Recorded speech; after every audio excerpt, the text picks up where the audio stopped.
چھٹوں پہ فقیروں کا تو آنا جانا ہی نہیں نہ ہو سکتا، لیکن جو رسول اللہ کے خاندان کے چشم و چراغ ہوتے ہیں وہاں ہی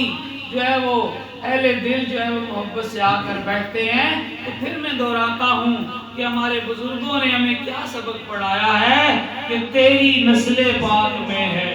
یا رسول اللہ، تیری نسل پاک میں ہے بچہ بچہ نور کا، تو ہے عین نور تیرا سب گرا۔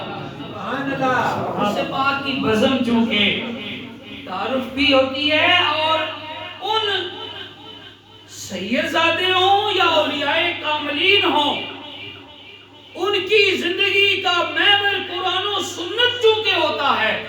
اور دین اسلام کا فروغ ہوتا ہے اور دین اسلام کی اشاعت ہوتی ہے، تو ان کے آراز کہیں درس قرآن سے آویزاں ہوتے ہیں اور کہیں درس حدیث سے منور ہوتے ہیں۔ مجھ سے پہلے شان اہل بیت پر آپ نے بڑا ہی خوبصورت بیان جو ہے وہ سنا ہے۔ اللہ تعالی ہمیں اپنی پیارے محبوب علیہ السلام کی اور پیارے محبوب علیہ السلام کی آل پاک اطہار کی اور حضور علیہ السلام کے صحابہ کرام کی محبت، الفت، عقیدت اور احترام عطا فرمائے اور انہی راہوں پہ زندگی گزارنے کی توفیق عطا فرمائے۔ دوستان دی وقار،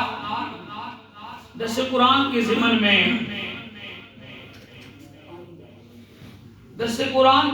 میں نے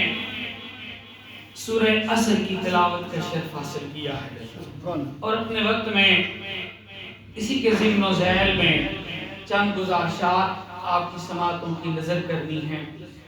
اللہ کریم میری زبان پر کلمہ حق جاری فرمائے، اور جو نصیحت کی بات میری زبان سے نکلے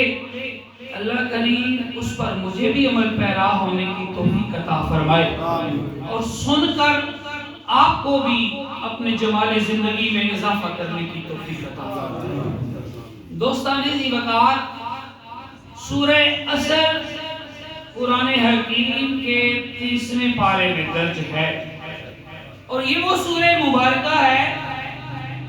جس کی 4 خصوصیات علماء کرام ارشاد فرمایا کرتے ہیں۔ نعرہ تکبیر!